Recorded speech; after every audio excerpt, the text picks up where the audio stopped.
ya. DBS ini kita kasih treatment ini kepada seseorang yang dalam kondisi bagaimana? Deep brain stimulation yang FDA approved ada beberapa condition seperti Parkinson disease, dystonia, seperti epilepsi, obsessive compulsive behavior, dan juga tremor. Ini yang keadaan-keadaan di mana FDA telah approve. So saya telah buat DBS selama 23 tahun, khususan DBS sahaja. So dia akan di kondisi macam Parkinson di mana seseorang itu akan perlahan bergerak, dia ada tremor, dia akan ada kekejangan, dia jadi keras badan, so pergerakan tidak lancar. So selepas kita buat pembedahan DBS, pergerakan jadi lancar, tremornya berhenti, slowness-nya improve. So kita actually ubah fungsi seseorang dalam hidupan seharian. Yang dia tidak boleh berjalan betul, kita betulkan. Kalau dia tidak boleh buat sesuatu, kita betulkan. Sebab itu dia dikatakan sebagai functional neurosurgery. Kita ubah. Kalau orang itu ada tremor, kita letak DBS, tremornya hilang. Orang yang ada dystonia, yang kekejangan otot badan, kita akan hilangkan kekejangan otot-otot. Biasanya kita tengok dia dystonia ni dalam kanak-kanak. Wow, aku terkejut nih dokter. Pasti di luar itu banyak yang nggak tahu ya dokter ya. Maksudnya dengan sedikit saja ya, tapi bisa mengubah begitu banyak seperti pasien Parkinson ya, ataupun kekejangan, ataupun like gemetar gitu ya. Dan jalan yang tidak bisa cepat akan betulkan. Luar biasa ya. Jadi dokter, untuk pengobatan ini apakah termasuk pengobatan yang sangat berat atau bagaimana? Kadang-kadang pasien takut dokter, mendengar operasi otak aja sudah sangat takut. Biasanya kalau kita ambil umpamanya pesakit Parkinson, biasanya bila mula-mula dapat penyakit Parkinson akan jumpa doktor neurologi dulu. Dia akan bagi ubat. Selepas beberapa tahun ubat tu tak berapa bagus, kemudian kita akan buat perubatan DBS pula. Pakar neurologi akan tahu bila masanya. Biasanya jadi dengan gejala-gejalanya, yang kalau tidak makan bagus, obat sudah tidak bisa teratasi, terlalu banyak ubat, dan dia dapat side effect macam dyskinesia. So kita akan buat DBS. DBS adalah orang takut pembedahan otak. Memang DBS pembedahan yang besar di otak, tapi dia minimally invasive. Kita tak potong besar je, potongan di kepalanya 2 cm kecil, dan kita tembuk lubang yang 2.7 mm saja. Kecil sekali dokter. Kita tak akan dengarnya nampak seperti besar, tapi sebenarnya operasinya tidak besar. Tidak besar, dia kecil. Ya, jadi bagi yang pikir operasi otak itu semuanya besar, kalau ini tidak besar, tapi hasilnya besar. Dokter ya. So hasilnya itu bisa give the back to lifestyle. Kita biasanya cakap ini minimally invasive. Artinya kita kecil saja dia punya lubang, kita akan masukkan wayar halus dan disambungkan kepada bateri di sini. Dia sejenis pacemaker untuk otak. Jadi jangan takut. Operasi sangat kecil, resiko juga sangat kecil kan dokter? Risikonya kalau berbanding dengan operasi otak yang lain, risikonya adalah separuh daripada operasi. Risiko-risiko yang selalu kita takut adalah pendarahan di dalam otak, stroke, lebih kurang 2-3%, 97% tidak ada masalah. Ia kena kuman lebih kurang 3-4%, boleh kena sawan kurang dari 1%. Perubahan perangai dan boleh jadi bingung tidak kurang dari 1%. Dan orang tanya boleh tak meninggal dari operation, sama macam operasi-operasi lain, kurang daripada 1% untuk DBS. Kalau kita ambil cuma operasi 1% aja ya, kurang dari 1%. Kurang dari 1%, sama sekali tidak berbahaya berarti ya. Jadi kalau bagi yang takut dan sudah banyak berobat ke neurologis, dan boleh tanya ke neurologisnya apakah sudah waktunya ada operasi di PS ya. Dan dengan neurosurgeon bisa didapatkan konsultan dengan neurosurgeon, dan neurosurgeon juga akan kasih tahu apakah waktu yang tepat atau tidak untuk melakukan operasi. Ya dokter ya. Oke. Nah, dokter kan kadang-kadang kita kalau buat operasi kita juga takut apakah ini akan merusak bagian otak kita yang lain, you know. Ya. Kadang-kadang manusia itu pikirnya banyak, dokter. Ya. DBS ini kita tidak merosakkan otak sebenarnya. Kita Ya. masukkan dua haya yang halus kurang daripada 1 milimeter ke dalam otak. Dia tidak destroy mana-mana bahagian Nah, otak. ini bagusnya. Ini this dia- is the plus point that Ya. semuanya mesti tahu. Dia Ya. reversible. Kita hanya letakkan wire, kita ubah perubahan macam mana electric current di otak. So bila ada in the future kita ada stem cell, kita boleh keluarkan letakkan stem cell. Kalau ada masalah dengan DBS, kita boleh just turn it off atau keluarkan saja. Bahagian otak tidak rosak. Oh, so kadang-kadang ya namanya manusia mereka takut kalau umpamanya terbentur atau accident ya dokter ya. Ini bagaimana penanganannya? So berarti bisa dibawa tuh diambil kembali.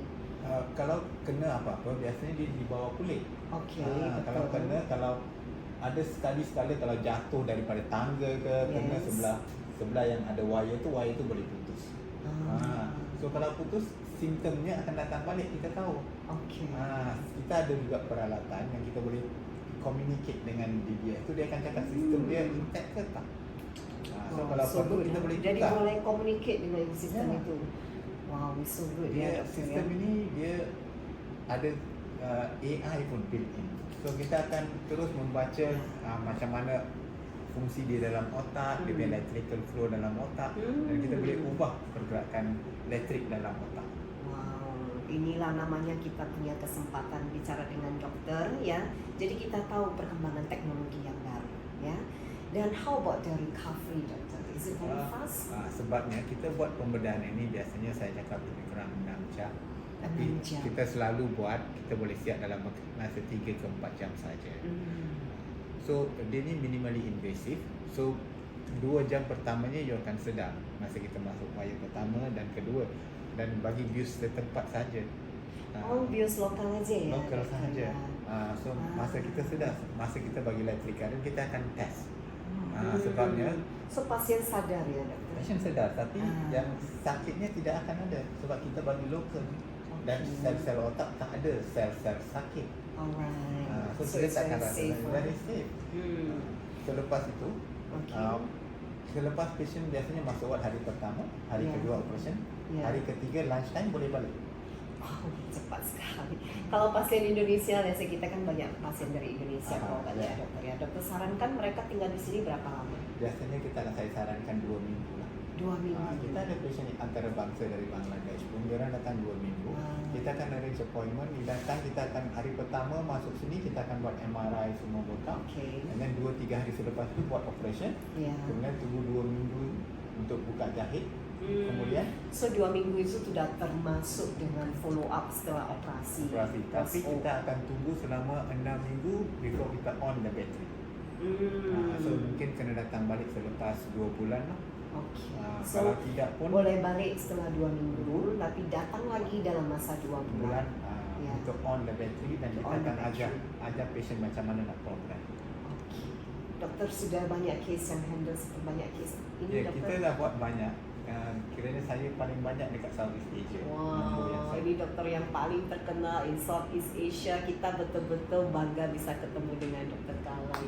Dokter yang betul-betul have the top numbers ya for Yes. DBS case ya.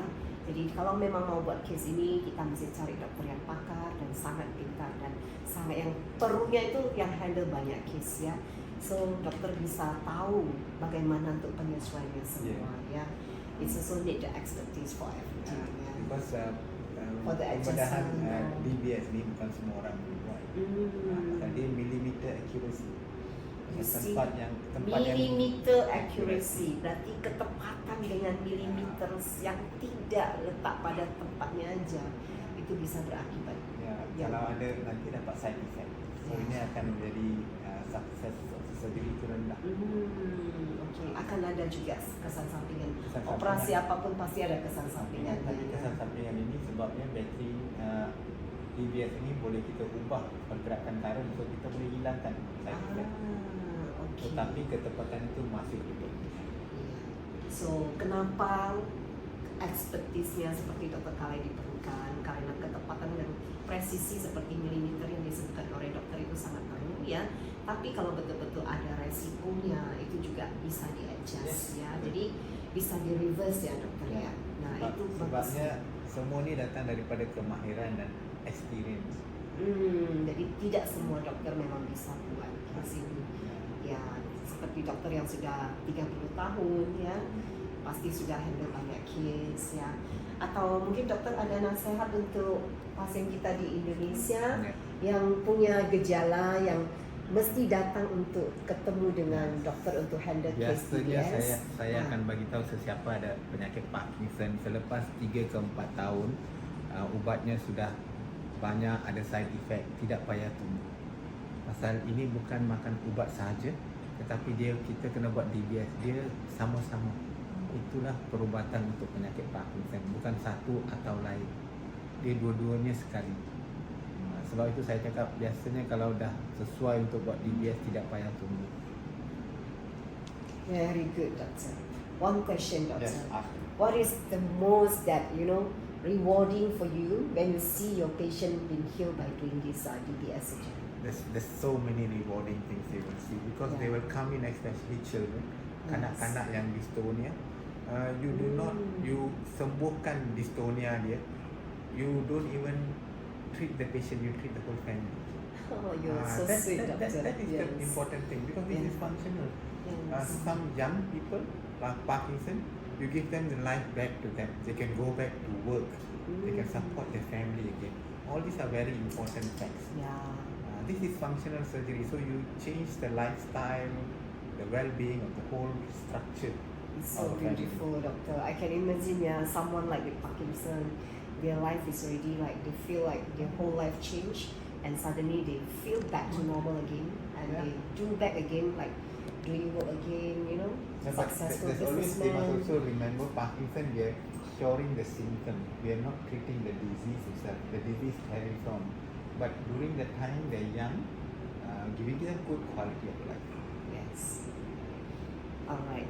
So, any message maybe, doctor, for the patient out there that scared to come in and consult you? This is a very They heard the brain surgery, they're already so scared, This is a brain surgery. It's very minimally invasive. It's precision. It comes with an AI feature. Local anesthetic, no pain at all. But you will get the general anesthesia when you put the battery. So it is very precision. It is not a big brain surgery as people always portray. But you need very high expertise for this. So in SCMC we have all the services, we have all the equipment. The hospital invested heavily on this. So we are going to be one of the regional centers for this. So we have everything here, including the whole overall patient care, physiotherapy, neurologists, our surgical team. We have the whole package for each patient. Okay, and what you waiting some more? Dr. Khalai is one of the most famous surgeon for this and expert for 30 years. Okay, so if you have really cases like what just now Dr. Khalai mentioned, please share with us. Kita bisa langsung kasih tahu ke Dr. Khalai dan Dr. Khalai bisa langsung lihat case-nya dan kita bisa buat appointment langsung dengan Dr. Khalai. Dan apapun nanti advice dari Dr. Khalai akan kita sampaikan ke pasien di Indonesia. Ya, jadi jangan segan untuk bertanya dengan kita dengan nomor kita ya. Please drop us if you have any symptom yang disebutkan oleh Dr. Khalai tadi.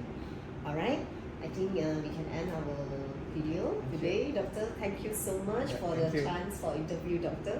Yeah. Terima kasih banyak, Dr. Khalai. Thank you so much. Yeah. Okay, bye.